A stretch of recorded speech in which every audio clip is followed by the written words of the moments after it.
Mbi një orë ka zgjatur fjalimi prej 37 faqesh të kreut të Lidhjes Demokratike të Kosovës, Lumir Abdigjiku, i cili dorëzoi dorëheqjen e tij para më shumë se 350 delegatëve të kësaj partie. Në kuvendin e sotëm të punës, i cili po mbahet me dyer të mbyllura, ai ka thënë se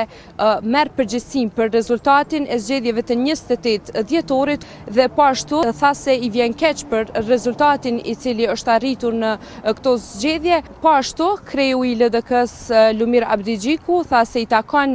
delegatëve që të vendosin sot nëse pranojnë të vazhdohet mandati i kreut të LDK-s të deritanishëm, pra Lumir Abdigjikut, apo të pranojnë dorëheqjen e tij përmes votbesimit. Ndër tjerash, në adresimin e tij të gjatë, Lumir Abdigjiku tha se ka përmendur po ashtu edhe kritikat antarëve të Lidhjes Demokratike të Kosovës pas zgjedhjeve të 28 dhjetorit, të cilët ja kërkuan dorëheqjen.